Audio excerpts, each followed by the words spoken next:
नमस्कार दोस्तों, आप सभी का साइंस पे में स्वागत है। अगर आपकी मोटरसाइकिल की सेल्फ काम नहीं कर रही है तो आप ये कैसे पता करेंगे कि इसकी सेल्फ मोटर खराब है, इसकी सेल्फ रिले खराब है, या फिर वायरिंग में कोई प्रॉब्लम है, या फिर इनके अलावा कोई और प्रॉब्लम है। तो इस वीडियो में आपको यही बताने वाला हूं कि आप किस तरह से स्टेप बाय स्टेप चेक करके जो प्रॉब्लम उसे लोकेट करके उसे रिपेयर कर सकते हैं। आपके पास में चाहे कोई भी मोटरसाइकिल हो, चेक करने का जो प्रोसेस है बिल्कुल सेम होने वाला है। सबसे पहले आपको अपनी मोटरसाइकिल की जो की है उसे ऑन पोजीशन पे करना है। अगर यहाँ पे न्यूट्रल लाइट जल रही है तो यहीं से वैसे आपको कंफर्मेशन मिल जाती है, लेकिन फिर भी आप जो इसका इंडिकेटर है और जो हॉर्न है वो चला के देख सकते हैं। अगर ये वर्किंग कंडीशन में तो आपका जो फ्यूज है वो बिल्कुल सही होगा और आप नेक्स्ट स्टेप पे जा सकते हैं। लेकिन इस तरह से चेक करने पे अगर यहाँ पे ना ही इंडिकेटर और हॉर्न जो वो काम नहीं कर रहे हैं तो उस कंडीशन में आपको जो वो सबसे पहले इसका जो फ्यूज है वो चेक करना पड़ेगा। और फ्यूज चेक करने के लिए आपको अपनी मोटरसाइकिल का जो साइड कवर है उसे ओपन करके जो बैटरी है उसे लोकेट कर लेना है, क्योंकि जो मेन फ्यूज है वो हमेशा बैटरी के बिल्कुल साथ में लगा रहता है।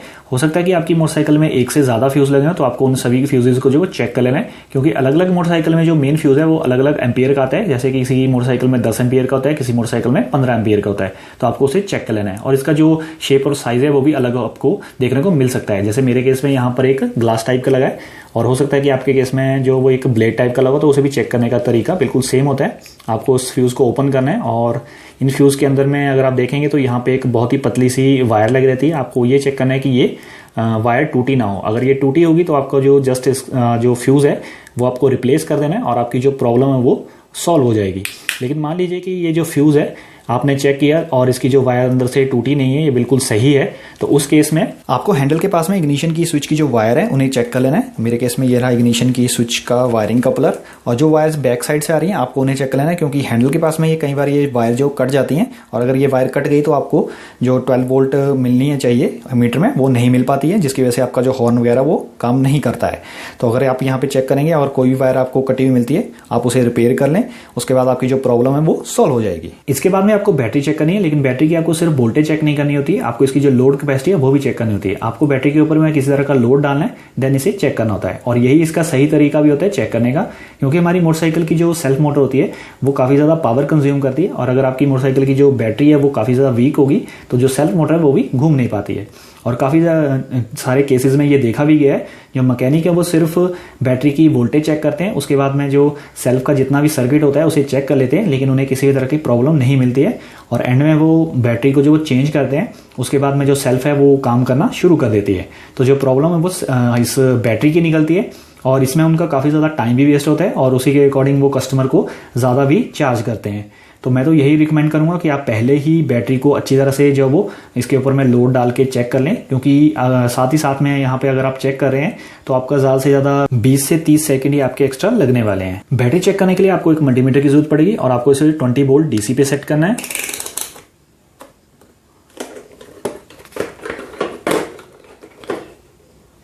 देन इसकी जो पॉजिटिव प्रोब है उसको आपको बैटरी के पॉजिटिव में लगाना है, और नेगेटिव को बैटरी के नेगेटिव पे लगाना है।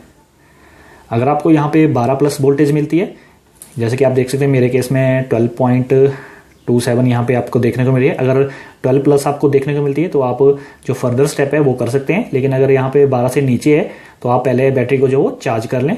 अब हम बैटरी के ऊपर में लोड डाल के उसके बाद में इसकी जो वोल्टेज है वो चेक करेंगे। और बैटरी के ऊपर में लोड डालने के काफी ज्यादा अलग अलग तरीके हैं, लेकिन आपको मैं सबसे सिंपल तरीका बताऊंगा। आपको मोटरसाइकिल में सेल्फ रिले को जो वो लोकेट कर लेना है। मेरे केस में ये सीट के नीचे लगा हुआ है, हो सकता है कि आपकी मोटरसाइकिल में बैटरी के आसपास में कहीं पे लगा हो, और ये मेरे केस में जो सिलेंड्रिकल फॉर्म में हो सकता है कि आपकी मोटरसाइकिल में ये कुछ स्क्वायर टाइप का लगा हो। तो अगर आपकी मोटरसाइकिल में कुछ सिलेंड्रिकल टाइप का लगा हो तो उसमें जो भी 2 मोटी वायर्स होगी उन्हें आपस में आपको कुछ इस तरह से शॉर्ट कर देना है। आपको एक स्क्रू ड्राइवर लेना है, उसके ऊपर में ध्यान रखें कि इंसुलेशन लगा हो।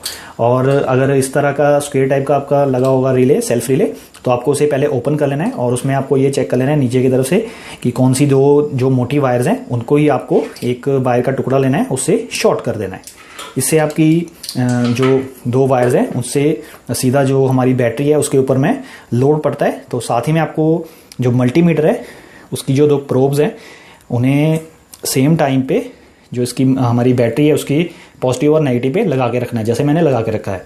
और जैसे ही हम इसे 2 वायर्स को शॉर्ट करेंगे तो आपको यहाँ पे वोल्टेज जो ड्रॉप है उसे देखना है। अगर जो वोल्टेज ड्रॉप है वो 10 वोल्ट से नीचे जाता है तो हमारी जो बैटरी है वो खराब है, और अगर ये 10 वोल्ट से नीचे नहीं जाता है तो हमारी बैटरी जो वो सही है। तो अभी आप इसकी जो वोल्टेज ड्रॉप है उसे देखते रहिएगा। ये देखिए ये 11.6 तक जा रही है, देखिए 11.67। तो इसका मतलब हमारी जो बैटरी है वो बिल्कुल सही है। अगर ये वोल्टेज ड्रॉप 10 से नीचे चली जाती तो पहले आपको अपनी बैटरी जो एक बार चार्ज करके देख लेनी है। अगर चार्ज करने के बाद फिर से ये प्रोसेसर आप रिपीट करते हैं और फिर भी आपकी जो बैटरी है वो 10 से नीचे ही जा रही है तो आपको बैटरी रिप्लेस ही करनी पड़ेगी। इसके बाद में आपको सेल्फ रिले चेक करना है। ये सेल्फ सर्किट का सेंटर पॉइंट होता है और इसे चेक करते टाइम पे आपको ये क्लियरली पता चल जाता है कि प्रॉब्लम आपकी सेल्फ मोटर की साइड में या फिर ये जो सेल्फ रिले यही खराब है या फिर जो सेल्फ का बटन होता है उस साइड में कोई प्रॉब्लम है। वैसे तो मैंने ऑलरेडी एक वीडियो बनाई हुई है जिसमें मैंने सेल्फ रिले को जो वो मल्टीपल वे से किस तरह से चेक किया जाता है ये बताया हुआ है। आप चाहें तो उस वीडियो को भी देख सकते हैं। उस वीडियो का लिंक मैं डिस्क्रिप्शन में दे दूंगा। यहाँ पर आपको सबसे पहले जो ये दो पॉइंट्स हैं जिनमें मोटी वायर्स लगी होती है उन्हें आपस में शॉर्ट करना है। जैसे मैंने बैटरी को चेक करते टाइम पे आपको ऐसे शॉर्ट करके बताया था वैसे ही आपको इसे आपस में शॉर्ट करना है कुछ इस तरह से। और इस तरह से शॉर्ट करने पे अगर आपकी सेल्फ मोटर जो है वो घूमती है और जो इंजन है वो भी क्रैंक करता है तो इसका मतलब आपकी जो सेल्फ मोटर है बिल्कुल सही है और आप नेक्स्ट स्टेप पे जा सकते हैं। लेकिन अगर इस तरह से करने पे आपकी जो सेल्फ मोटर है वो बहुत ही धीरे घूम रही है या फिर घूम नहीं रही है और जस्ट हमिंग की आवाज़ कर रही है तो उस केस में जो सेल्फ मोटर में कार्बन ब्रशेज लगे रहते हैं वो वियर ऑफ हो चुके होते हैं और आपको उन्हें चेंज करना पड़ेगा। और अगर आप ये देखना चाहते हैं कि किस तरह से आपको उन कार्बन ब्रशेज को चेंज करना है तो उस वीडियो का लिंक भी मैं आपको डिस्क्रिप्शन में दे दूंगा। और मान लीजिए कि इस तरह से करने पे आपकी जो सेल्फ मोटर उसमें से कोई भी आवाज़ नहीं आती है तो ये हो सकता है कि उसकी जो हमारी सेल्फ मोटर है उसके अंदर में जो कार्बन लगे रहते हैं उनकी जो वायर्स होती हैं वो अंदर ही अंदर में टूट गई हों या फिर यहाँ से जो हमारी सेल्फ मोटर के लिए पॉजिटिव और नेगेटिव लेके जाती हैं उन वायर्स में कोई प्रॉब्लम हो। तो ये कंफर्म करने के लिए कि आपकी सेल्फ मोटर के ऊपर में जो पॉजिटिव और नेगेटिव की जो सप्लाई है वो प्रॉपर्ली मिल रही है या नहीं आपको जो सेल्फ मोटर पे आना पड़ेगा। और सेल्फ मोटर के ऊपर में आपको बाहर की तरफ में एक टर्मिनल देखने को मिलेगा जहाँ पे हमारी सेल्फ रिले से जो वायर है वो डायरेक्ट यहाँ पे कनेक्ट रहती है और यहाँ पर जो वो पॉजिटिव लेके आती है और जो सेल्फ मोटर है उसे नेगेटिव की सप्लाई हमारी जो इंजन की केसिंग रहती है वहां से मिलती है।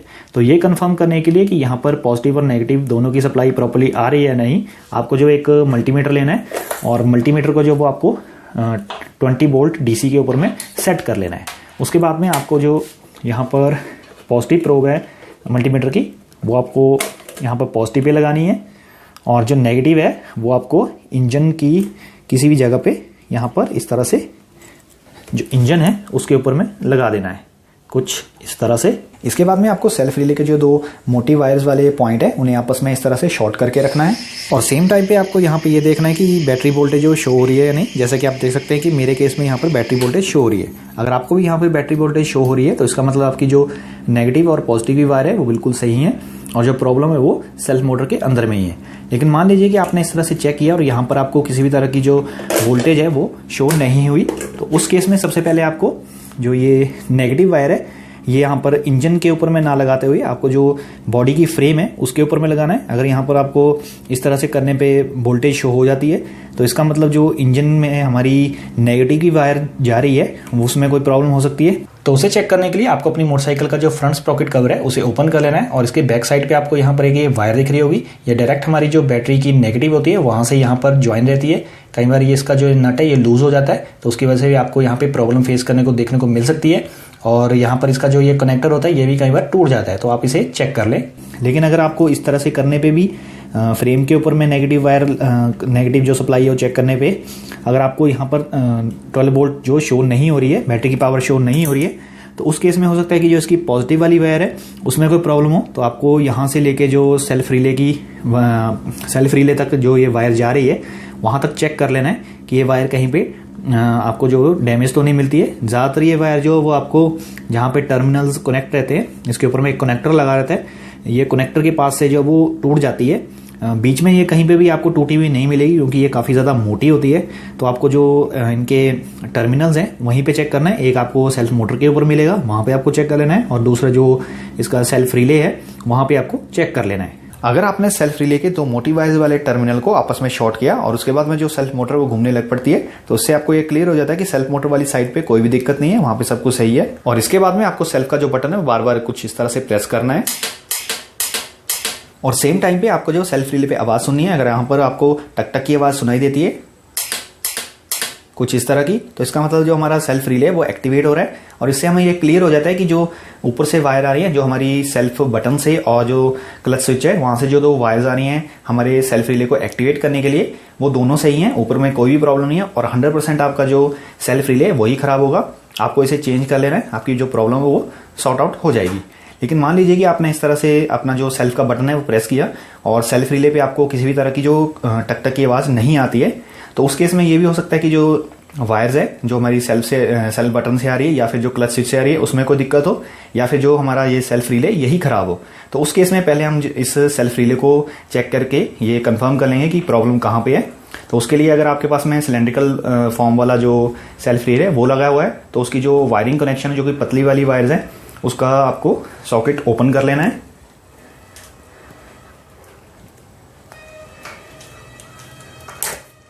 और ये जो सॉकेट हमारी आप देख सकते हैं ये वाली जो साइड है ये वायर्स हमारी सेल्फ रिले के साथ में जुड़ी हुई हैं।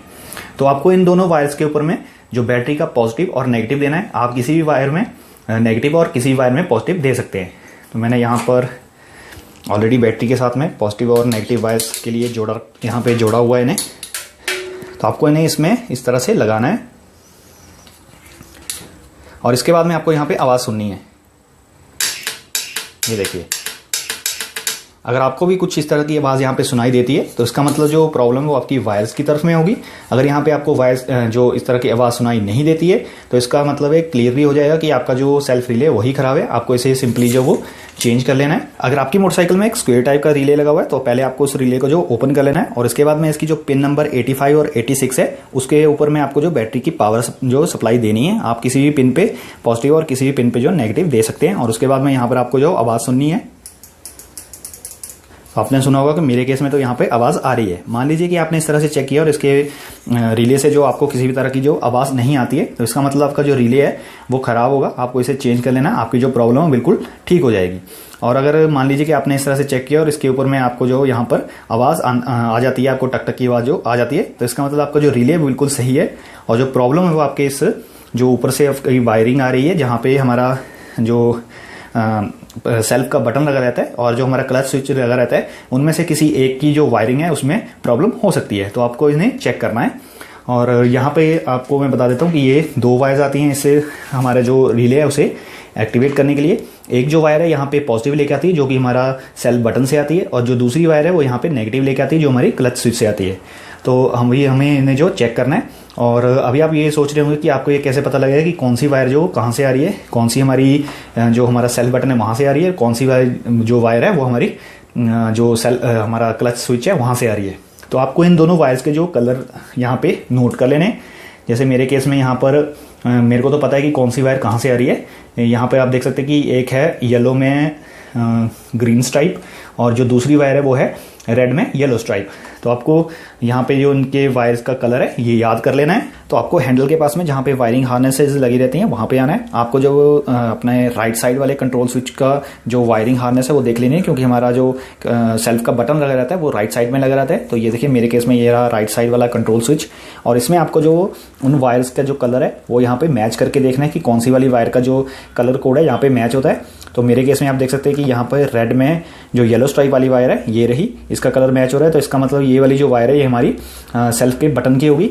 और अगर आपको ये पता करना है कि कौन हमारी जो क्लच की कौन सी वाली वायर है तो क्लच स्विच की, तो ये रहा मेरा क्लच स्विच। और इसमें आप देख सकते हैं ये देखिए ये रही हमारी जो येलो में ग्रीन स्ट्राइप वाली वायर है, तो ये हमारी नेगेटिव की वायर होगी। और ये जो हमारी सेल्फ बटन से जा रही है ये हमारी पॉजिटिव की वायर होगी। तो सबसे पहले हम पॉजिटिव वायर जो वो चेक करेंगे जो हमारी सेल्फ बटन से आ रही है, और उसे चेक करने के लिए आपको जो मल्टीमीटर पे 20 वोल्ट डीसी पे सेट करना है मल्टीमीटर को। देन आपको जो इसकी पॉजिटिव लीड है वो हमारी जो सेल्फ बटन से वायर आ रही है जो कि मेरे केस में रेड में येलो स्ट्राइप वाली वायर है जो कि ऊपर वाली साइड पे है उसमें लगाना है। और जो दूसरी वायर है वो आपको बैटरी के नेगेटिव में या फिर बॉडी में आप कहीं पे भी अर्थिंग दे सकते हैं। और इसके बाद में आपको सेल्फ बटन जो वो दबा के ही रखना है, और सेम टाइम पे यहाँ पे मल्टीमीटर पे चेक करना है कि आपको जो बैटरी की पावर देखने को मिलती है या नहीं। जैसे कि आप देख सकते हैं कि मेरे केस में यहाँ पे बैटरी की पावर आपको देखने को मिल रही होगी। अगर आपको यहाँ पे बैटरी की पावर देखने को मिलती है तो आपकी जो सेल्फ से आने वाली वायर है वो बिल्कुल सही है। आपको जो नेक्स्ट स्टेप पे चला जाना है। अगर यहाँ पे आपकी सेल्फ से आने वाली वायर जो शो कर रही है कि वो बिल्कुल ठीक है, अगर आपको यहाँ पे इस तरह से चेक करने पे बैटरी की पावर शो नहीं होती है तो उस केस में आपको हैंडल के पास में राइट साइड वाले कंट्रोल स्विच की जो वायरिंग कपलर है वो ढूंढ लेनी है। मेरे केस में ये रही, और इसमें जो सेम कलर की जो वायर है उसे ढूंढ लेना है जो हमारे सेल्फ बटन की है। मेरे केस में ये यहाँ पर रेड में येलो स्ट्राइप वाली वायर है। आपको इसमें जो वो मल्टीमीटर की पॉजिटिव प्रोब को लगाना है, मैं इसे यहाँ पे लगा देता हूँ, और जो नेगेटिव प्रोब है वो आपको उसे यहाँ पे बॉडी में अर्थ कर देना है। और इसके बाद में आपका जो सेल्फ का बटन है उसे प्रेस करके रखना है, और साथ ही आपको यहाँ पे मल्टीमीटर पे देखना है कि आपको बैटरी की पावर देखने को मिलती है या नहीं। तो आप देख सकते हैं मेरे केस में यहाँ पे बैटरी की पावर आ रही है। तो अगर आपको इस तरह से चेक करने पे बैटरी की पावर देखने को मिल जाती है तो इसका मतलब ये होगा कि हमारी जो यहाँ से लेके हमारी सेल्फ रिले तक जो वायर जा रही है वो कहीं पे रास्ते में कट गई होगी। आप ज़्यादातर जो वो वायर यहाँ पर हैंडल के पास में कट जाती है तो आपको यहाँ पे चेक कर लेना है। मेरे केस में ये इस साइड से जा रही है तो आपको इसे यहाँ पे चेक कर लेना है। अगर यहाँ पर ये आपको कटी हुई मिलती है तो आप इसे जब वो ज्वाइन कर लें आपकी जो प्रॉब्लम वो सॉल्व हो जाएगी। लेकिन यहाँ पर अगर आप इस तरह से चेक कर रहे हैं और यहाँ पर भी आपको जो 12 वोल्ट देखने को नहीं मिलती है तो आपका जो सेल्फ का बटन है वही खराब होगा, आपको उसे ओपन करके रिपेयर करना पड़ेगा। अगर आपने यहाँ पे सेल्फ बटन से जो वायर आ रही है उसे चेक किया और चेक करने पे आपको ये पता चलता है कि बिल्कुल ठीक है, तो इसका मतलब जो हमारी क्लच स्विच से वायर आ रही है उसमें कोई प्रॉब्लम होगी और उसे आपको अब चेक करना पड़ेगा। उसे चेक करने के लिए आपको मल्टीमीटर को जो वो कंटिन्यूटी मोड पे सेट करना है।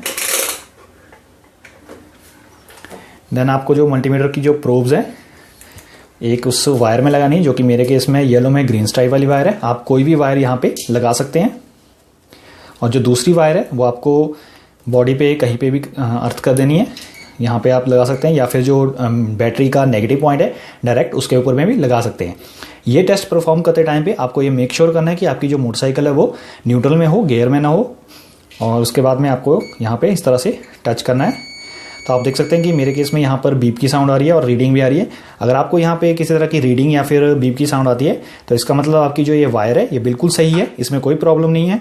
और अगर आपको यहाँ पे इस तरह से टेस्ट जो है परफॉर्म करने के बाद में यहाँ पर किसी भी तरह की बीप की साउंड या फिर रीडिंग नहीं आती है तो इसका मतलब इस वायर में आप प्रॉब्लम है। और इसके बाद में आपको हैंडल के पास में आना है और यहाँ पे अपनी जो क्लच स्विच की वायर है उसे ढूंढ लेना है। मेरे केस में ये देखिए ये रही, इसमें आपको जो 3 कलर की वायर्स देखने को मिलेंगी, और जो वायर आपने सेल्फ रिले पे चेक की वही वायर आपको यहाँ पे चेक करनी है। मेरे केस में ये येलो में ग्रीन कलर वाली वायर है, तो इसमें आपको जो मल्टीमीटर की एक प्रोब लगा देनी है, और जो दूसरी प्रोब है वो आप यहाँ पर ग्राउंड कर सकते हैं। ये देखिए यहाँ पर मुझे जो वो रीडिंग मिल रही है, अगर आपको यहाँ पर बीप की साउंड या फिर रीडिंग मिलती है तो इसका मतलब ये जो वायर है यहाँ तक आपकी बिल्कुल सही है, जो आपका क्लच स्विच है बिल्कुल सही है। और यहाँ से लेके जो आपकी सेल तक जब वायर जा रही है उसमें कहीं पे प्रॉब्लम हो सकती है, वो कहीं पे रास्ते में कटी हो सकती है। तो आपको इसे यहाँ पर चेक कर लेना है। ज़्यादातर ये हैंडल के पास में ही कटी होती है, तो यहाँ पर आप इसे चेक कर लें। अगर आपको ये कटी मिलती है तो यहाँ पर आप इसे जो रिपेयर कर लें, आपकी जो प्रॉब्लम हो बिल्कुल सॉर्ट आउट हो जाएगी। लेकिन इस तरह से यहाँ पे चेक करने पे अगर आपको फिर भी जो यहाँ पर बीप की साउंड या फिर रीडिंग नहीं मिलती है तो उस केस में आपका जो क्लच स्विच है वो खराब होगा, आपको उसे जो वो चेंज करना पड़ेगा। और अगर आपके पास में पल्सर UG2 मॉडल है और आपने सेल्फ रिले के पास में जो अपनी क्लच स्विच की वायर है उसे चेक किया और उसमें कोई प्रॉब्लम मिलती है तो उस केस में आपको बैटरी के पास में एक 5 पिन रिले देखने को मिलेगा कुछ इस तरह का। आपको इसे चेक कर लेना है क्योंकि इस पर्टिकुलर मोटरसाइकिल में जो हमारी सेल्फ रिले है उसे एक्टिवेट करने के लिए जो नेगेटिव की सप्लाई जाती है उसे यही रिले जो वो कंट्रोल करता है। मैंने आपको ये स्टेप बाय स्टेप कंप्लीटली बता दिया कि अगर आपकी मोटरसाइकिल की जो सेल्फ है वो काम नहीं कर रही है तो आप उसे किस तरह से डायग्नोस करें। लेकिन फिर भी अगर आपको कोई भी डाउट है तो आप कमेंट सेक्शन में पूछ सकते हैं। अगर आपको ये वीडियो अच्छी लगी तो इसे लाइक करना बिल्कुल मत भूलिएगा, और ऐसे ही आगे आने वाली वीडियोस देखने के लिए मेरे चैनल को सब्सक्राइब भी कर लीजिएगा। वीडियो देखने के लिए धन्यवाद।